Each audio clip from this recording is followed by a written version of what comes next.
ओम नमः शिवाय। आप सभी पर भोलेनाथ की कृपा सदा बनी रहे। पर आप सुनेंगे सोमवार की व्रत कथा, साथ में सुनेंगे भगवान शिव की बहुत ही दुर्लभ और पौराणिक मोक्षदायिनी कथा भी। कथा का शुभारंभ करने से पहले सब मिलकर भगवान शिव की स्तुति करते हैं। भगवान शिव की स्तुति का पाठ करने से हर संकट से मुक्ति मिलती है और सभी मनोकामनाएं भी पूर्ण हो जाती हैं। स्कंद महापुराण के कुमारिका खंड में भगवान शिव की स्तुति का वर्णन किया गया है। अगर आप भी भोलेनाथ की कृपा प्राप्त करना चाहते हैं तो चलिए आपको सुनाते हैं भगवान शिव की स्तुति हिंदी में। स्कंद जी बोले, सब प्रकार के रोग शोक से रहित हैं, उन कल्याण स्वरूप भगवान शिव को नमस्कार है। जो सबके भीतर मन रूप से निवास करते हैं, उन भगवान शिव को नमस्कार है। संपूर्ण देवताओं से पूजित भगवान शंकर को नमस्कार है। भक्त जनों पर निरंतर कृपा करने वाले आप भगवान महेश्वर को नमस्कार है। सबकी उत्पत्ति के कारण भगवान भव को नमस्कार है। भगवान आप भव के उद्भव संसार के सृष्टा हैं, आपको नमस्कार है। कामदेव का विध्वंस करने वाले आपको नमस्कार है। आप गुण भाव से महान व्रत का पालन करने वाले हैं, आपको नमस्कार है।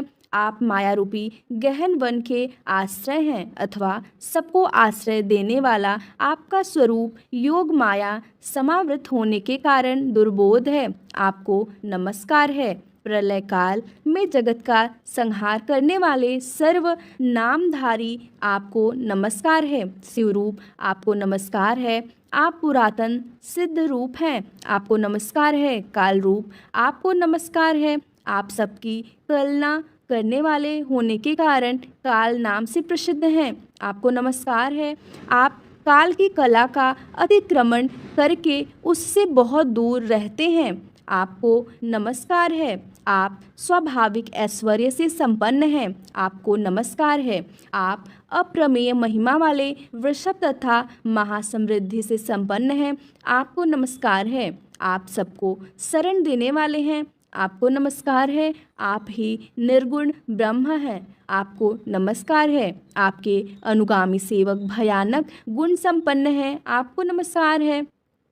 नाना भुवनों पर अधिकार रखने वाले आपको नमस्कार है। भक्तों को मनोवांछित फल प्रदान करने वाले आपको नमस्कार है। भगवान आप ही कर्मों का फल देने वाले हैं, आपको नमस्कार है। आप ही सबका धारण पोषण करने वाले धाता तथा उत्तम करता है, आपको सर्वदा नमस्कार है। आपके अनंत रूप हैं, आपका कोप सबके लिए असह्य है, आपको सदैव नमस्कार है। आपके स्वरूप का नाम कोई माप नहीं हो सकता, आपको नमस्कार है। वृषभेंद्र को अपना वाहन बनाने वाले आप भगवान महेश्वर को नमस्कार है। आप सुप्रसिद्ध महौषध रूप हैं, आपको नमस्कार है। समस्त व्याधियों का विनाश करने वाले आपको नमस्कार है। आप चराचर स्वरूप सबको विचार तवन निर्णयात्मिका शक्ति देने वाले कुमारनाथ के नाम से प्रसिद्ध तथा परम कल्याण स्वरूप हैं, आपको नमस्कार है। प्रभु आप मेरे स्वामी हैं, संपूर्ण भूतों के ईश्वर एवं महेश्वर हैं। आप ही समस्त भोगों के अधिपति हैं, वाणी बल और बुद्धि के अधिपति भी आप ही हैं। आप ही क्रोध और मोह पर शासन करने वाले हैं, पर और अपर के स्वामी भी आप ही हैं। सबकी हृदय गुहा में निवास करने वाले परमेश्वर तथा मुक्ति के अधीश्वर भी आप ही हैं, आपको नमस्कार है। शिव जी ने कहा, जो लोग सायंकाल और प्रातःकाल पूर्ण भक्ति पूर्वक तुम्हारे द्वारा की हुई इस स्तुति से मेरा स्वतः करेंगे, उनको जो फल प्राप्त होगा उसका वर्णन करता हूँ, सुनो। उन्हें कोई रोग नहीं होगा, दरिद्रता भी नहीं होगी तथा प्रियजनों से कभी वियोग भी नहीं होगा। वे इस संसार में दुर्लभ भोगों का उपभोग करके मेरे परम धाम को प्राप्त करेंगे। इस प्रकार से श्री स्कंद महापुराण के कुमारिका खंड में शिव स्तुति संपूर्ण हुई। पौराणिक कथा के अनुसार अमरावती नगर में एक धनी व्यापारी रहा करता था। दूर दूर तक उसका व्यापार फैला हुआ था। नगर में उस व्यापारी का सभी लोग बहुत मान सम्मान करते थे। इतना सब कुछ होने पर भी वह व्यापारी मन से बहुत दुखी था, क्योंकि उस व्यापारी का कोई पुत्र जो नहीं था। दिन दिन रात उसे बस एक ही चिंता सताती रहती थी कि उसकी मृत्यु के बाद उसके इतने बड़े व्यापार और धन संपत्ति को कौन संभालेगा। पुत्र प्राप्ति की इच्छा से वह व्यापारी हर सोमवार भगवान शिव की व्रत और पूजा किया करता था। सायंकाल को वह व्यापारी शिव मंदिर में जाकर भगवान शिव के सामने घी का दीपक भी जलाता था। उस व्यापारी की भक्ति देखकर एक दिन देवी पार्वती ने भगवान शिव से कहा, हे प्रभु, यह व्यापारी आपका सच्चा भक्त है। कितने दिनों से यह सोमवार का व्रत और पूजा नियमित कर रहा है। भगवान, आप इस व्यापारी की मनोकामना अवश्य पूर्ण करें। तब भगवान शिव ने मुस्कुराते हुए कहा, हे पार्वती, इस संसार में सबको उसके कर्म के अनुसार फल की प्राप्ति होती है। प्राणी जैसा कर्म करते हैं उन्हें वैसा ही फल मिलता है। इसके बाद भी देवी पार्वती नहीं मानी। उन्होंने बार बार आग्रह करते हुए कहा, हे महादेव, हे प्रभु, आपको इस व्यापारी की इच्छा पूरी करनी ही पड़ेगी। यह आपका अनन्य भक्त है, हर सोमवार आपका विधिवत व्रत रखता है और पूजा अर्चना के बाद आपको भोग लगाकर एक समय ही भोजन भी ग्रहण करता है। आपको इसे पुत्र प्राप्ति का वरदान तो देना ही होगा। प्रभु देवी पार्वती का इतना आग्रह देखकर भगवान शिव ने कहा, देवी, तुम्हारे आग्रह पर मैं इस व्यापारी को पुत्र प्राप्ति का वरदान देता हूँ, लेकिन इसका पुत्र 16 वर्ष से अधिक जीवित नहीं रहेगा। उसी रात भगवान शिव ने स्वप्न में उसे व्यापारी को दर्शन देकर उसे पुत्र प्राप्ति का वरदान दिया और उसके पुत्र के 16 वर्ष तक जीवित रहने की बात भी बताई। भगवान के वरदान से उस व्यापारी को खुशी तो हुई, लेकिन अल्पायु की चिंता ने उस खुशी को नष्ट कर दिया। व्यापारी अब भी पहले की तरह सोमवार का विधिवत व्रत करता रहा। कुछ महीने पश्चात उसके घर में एक बहुत ही सुंदर पुत्र उत्पन्न हुआ। पुत्र जन्म से व्यापारी के घर में खुशियां भर गईं। बहुत धूमधाम से पुत्र जन्म का समारोह मनाया गया। व्यापारी को पुत्र जन्म की अधिक खुशी नहीं हुई, क्योंकि उसे पुत्र की अल्प आयु के रहस्य का पता था, लेकिन यह रहस्य घर में किसी और को मालूम नहीं था। विद्वान ब्राह्मणों ने उस पुत्र का नाम अमर रखा। जब अमर 12 वर्ष का हुआ तो शिक्षा के लिए उसे वाराणसी भेजने का निश्चय किया गया। व्यापारी ने अमर के मामा दीपचंद को बुलाया और कहा कि अमर को शिक्षा प्राप्त करने के लिए वाराणसी छोड़कर आओ। अमर अब अपने मामा के साथ शिक्षा प्राप्त करने के लिए चल दिया। रास्ते में जहाँ भी अमर और दीपचंद रात्रि विश्राम के लिए ठहरते, वहीं यज्ञ करते और ब्राह्मणों को भोजन कराते थे। लंबी यात्रा के बाद अमर और दीपचंद एक नगर में पहुंचे। उस नगर के राजा की कन्या के विवाह की खुशी में पूरे नगर को सजाया गया था। निश्चित समय पर बारात आ गई, लेकिन वर का पिता अपने बेटे के एक आंख से काना होने के कारण बहुत चिंतित था। उसे इस बात का भय सता रहा था कि राजा को इस बात का पता चलने पर कहीं वह विवाह से इनकार ना कर दे, इससे उसकी बदनामी होगी। वर के पिता ने अमर को देखा तो उसके मस्तिष्क में एक विचार आया। उसने सोचा, क्यों न इस लड़के को दूल्हा बनाकर राजकुमारी से विवाह करा दूं। विवाह के बाद इसको धन देकर विदा कर दूंगा और राजकुमारी को अपने नगर में ले जाऊंगा। वर के पिता ने इस संबंध में अमर और दीपचंद से बात की। दीपचंद ने धन मिलने के लालच में वर के पिता की बात स्वीकार कर ली और अमर को दूल्हे के वस्त्र पहनाकर राजकुमारी चंद्रिका से विवाह करा दिया गया। राजा ने बहुत सा धन देकर राजकुमारी को विदा किया। अमर जब लौट रहा था तो सच नहीं छिपा सका और उसने राजकुमारी के दुपट्टे पर लिख दिया, राजकुमारी चंद्रिका, तुम्हारा विवाह तो मेरे साथ हुआ था। मैं तो वाराणसी में शिक्षा प्राप्त करने जा रहा हूँ।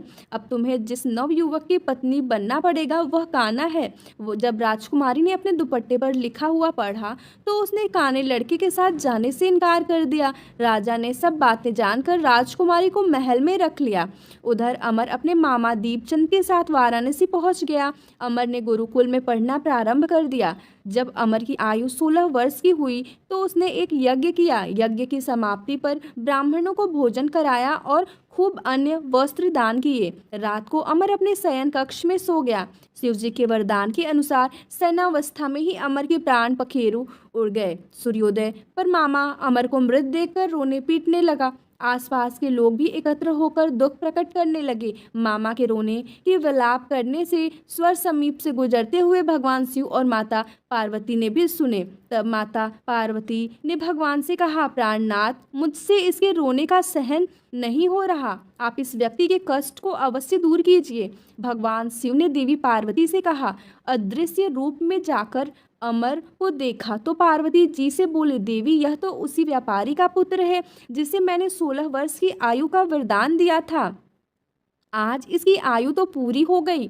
देवी पार्वती ने फिर भगवान शिव से निवेदन किया, हे प्राणनाथ, आप इस लड़के को जीवित कर दीजिए, नहीं तो इस लड़के के माता पिता पुत्र की मृत्यु के कारण रो रो कर अपने प्राणों को त्याग कर देंगे। इस लड़के का पिता तो आपका परम भक्त है, वर्षों से सोमवार का व्रत करते हुए आपको भोग लगा रहा है। माता पार्वती के बार बार आग्रह करने पर भगवान शिव ने उस लड़के को जीवित होने का वरदान दे दिया और कुछ ही क्षणों में वह जीवित होकर उठ बैठा। फिर शिक्षा समाप्त करके अमर मामा के साथ अपने नगर की ओर चल दिया। दोनों चलते हुए उसी नगर में पहुंचे जहां अमर का विवाह हुआ था। उस नगर में भी अमर ने यज्ञ का आयोजन किया। समीप से गुजरते हुए नगर के राजा ने यज्ञ का आयोजन देखा। तब राजा ने अमर को तुरंत पहचान लिया। यज्ञ समाप्त होने पर राजा अमर को और उसके मामा को महल में ले गए और कुछ दिन उन्हें महल में रखकर बहुत सारा धन वस्त्र देकर राजकुमारी के साथ विदा कर दिया। रास्ते में सुरक्षा के लिए राजा ने बहुत से सैनिकों को भी साथ भेजा। दीप से नगर में पहुंचते ही एक दूत को घर भेजकर अपने आने की सूचना भेजी। अपने बेटे अमर के जीवित वापस लौटने की सूचना से व्यापारी बहुत प्रसन्न हुआ। व्यापारी ने अपनी पत्नी के साथ स्वयं को एक कमरे में बंद कर रखा था। भूखे प्यासे रहकर व्यापारी और उसकी पत्नी बेटे की प्रतीक्षा कर रहे थे। उन्होंने प्रतिज्ञा कर रखी थी कि यदि उन्हें अपने बेटे की मृत्यु का समाचार मिला तो वे दोनों भी अपने प्राण त्याग देंगे। व्यापारी अपनी पत्नी और मित्रों के साथ नगर के द्वार पर पहुंच गया। अपने बेटे के विवाह का समाचार सुनकर पुत्रवधू राजकुमारी चंद्रिका को देखकर उसकी खुशी का ठिकाना नहीं रहा। उसी रात भगवान शिव ने व्यापारी के स्वप्न में आकर कहा, हे सृष्टि, मैंने सोमवार के व्रत करने और व्रत कथा सुनने से प्रसन्न होकर तेरे पुत्र को लंबी आयु प्रदान की है। यह सुनकर व्यापारी बहुत प्रसन्न हुआ। सोमवार का व्रत करने से व्यापारी के घर में खुशियां लौट आई। शास्त्रों में लिखा है कि जो स्त्री पुरुष सोमवार का विधिवत व्रत करते और व्रत कथा सुनते हैं, उनकी सभी इच्छाएं महादेव की कृपा से पूरी हो जाती हैं। सोमवार व्रत कथा समाप्त। अब सुनिए भगवान शिव और माता पार्वती की कथा। एक बार भगवान शिव देवी पार्वती जी के साथ हरिद्वार भ्रमण पर गए थे। पार्वती जी ने वहां देखा कि सहस्त्र मनुष्य गंगा जी में स्नान कर हर हर गंगे कहते चले जा रहे हैं, परंतु सभी दुखी और पाप परायण हैं।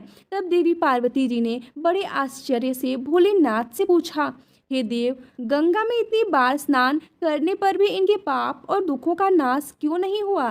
क्या अपवित्र गंगा जी में लोगों के पापों का नाश करने की शक्ति नहीं रही? तब भगवान शिव देवी पार्वती से कहने लगे, प्रिय, गंगा में तो आज भी वही शक्ति है, परंतु इन लोगों ने पाप नाशनी गंगा में स्नान ही नहीं किया है, तब भला इन्हें लाभ कैसे होगा? देवी पार्वती ने यह सुनकर बड़ा आश्चर्य किया। फिर पूछा, प्रभु, स्नान कैसे नहीं किया? मैं तो देख रही हूँ कि सभी तो गंगा में स्नान करके आ रहे हैं और अभी तक तो इनके शरीर भी गीले हैं। तब भगवान शिव ने कहा कि देवी, यह तो केवल जल में डुबकी लगाकर आ रहे हैं। मैं तुम्हें इनका रहस्य कल समझाऊं। अगले दिन बड़े जोर की बरसात होने लगी। सारी गलियां कीचड़ से भर गई। एक चौड़े रास्ते में गहरा गड्ढा था, उसके चारों ओर कीचड़ ही कीचड़ भरा हुआ था। भगवान शिव ने अपनी माया से एक वृद्ध रूप धारण कर लिया और एक दिन विवश की तरह गड्ढे में जाकर ऐसे पड़ गए मानो कोई मनुष्य चलता हुआ गड्ढे में गिर पड़ा हो और निकलने का प्रयास करने पर भी निकल नहीं पा रहा हो। और भगवान शिव ने देवी पार्वती को गड्ढे से थोड़ी दूर यह समझाकर बिठा दिया कि देखो, आप लोगों को सुनो सुनो कर पुकारती रहना कि मेरे वृद्ध पति अचानक गड्ढे में गिर पड़े हैं। कोई पुण्यात्मा इन्हें निकाल कर इनकी प्राण बचाए और मुझ अबला की सहायता करे। भगवान शिव ने कहा कि देवी, जब कोई भी मुझे गड्ढे से निकालने के लिए तैयार हो, तब तुम उनसे बस इतना कह देना कि मेरे पति सर्वथा निष्पाप है। इन्होंने अपने जीवन में कभी कोई पाप नहीं किया है, इसलिए इन्हें वही छुए जो स्वयं निष्पाप हो। अगर आपने अपने जीवन में एक बार भी कोई भी छोटे से छोटा पाप तक नहीं किया हो, तभी मेरे पति को हाथ लगाना, नहीं तो हाथ लगाते ही आप भस्म हो जाएंगे। तथास्तु कहकर देवी पार्वती जी गड्ढे के किनारे बैठ गई और फिर आने जाने वाले लोगों को भगवान शिव की सिखाई हुई बात कहने लगी। उधर गंगा जी में नहाकर लोगों के समूह के समूह आ रहे थे। एक सुंदर युवती को यूं दलदल के पास बैठी देखकर कई लोगों के मन में पाप आ गया। कुछ लोग लज्जा के डर से डरे तो कुछ लोगों को धर्म का भय हुआ, कुछ लोगों को कानून से डर लगा तो कुछ लोगों ने तो पार्वती जी को यह भी सुना दिया कि मरने दे उस बुढ़े को, अरे क्यों उसके लिए रो रही है। आगे और कुछ दयालु सच्चरित्र पुरुष भी थे। उन्होंने करुणा करके युवती के पति को निकालना चाहा, लेकिन जैसे ही उन्होंने उस वृद्ध को वहां से हटाना चाहा, तभी देवी पार्वती के वचन सुनकर वे भी रुक गए कि जो निष्पाप हो केवल वही उन्हें छुए, नहीं तो वे भस्म हो जाएंगे। उन्होंने सोचा कि हम तो गंगा में नहाकर आए हैं तो क्या हुआ, पापी तो हैं ही, कहीं हाथ न जल जाए। और इस प्रकार उन वृद्ध को निकालने के कारण कहीं इस स्त्री के कहे अनुसार हम खुद भस्म ना हो जाएं। इस तरह सोचकर किसी की हिम्मत नहीं हुई कि वे उस वृद्ध को दलदल से बाहर निकाल पाए। सैकड़ों लोग आए और पूछकर चले गए। सुबह से शाम हो चली तब भगवान शिव ने देवी पार्वती से कहा, देखो आया कोई सच्चे हृदय से गंगा जी में नहाने वाला। तभी कुछ देर बाद एक जवान हाथ में लोटा लिए हर हर गंगे कहता हुआ वहां से निकला। देवी पार्वती ने उससे भी वही बात कही। उस नव युवक का हृदय करुणा से भर आया। उसने भगवान शिव को उस गड्ढे से निकालने की तैयारी की। तभी देवी पार्वती ने उसे रोका और कहा कि भाई, अगर तुम पूरी तरह से निष्पाप हो तभी मेरे पति को छूना, क्योंकि अगर तुमने जरा भी पाप किया होगा तो मेरे पति को छूने से तुम भस्म हो जाओगे। लेकिन उस नव युवक ने बिना कोई संकोच के दृढ़ निश्चय के साथ माता पार्वती से कहा, माते, मेरे निष्पाप होने में तुम्हें संदेह क्यों होगा? आपको नहीं दिखता कि मैं अभी अभी गंगा जी में स्नान करके आया हूँ? गंगा जी में गोता लगाने के बाद कभी पाप रहते हैं भला?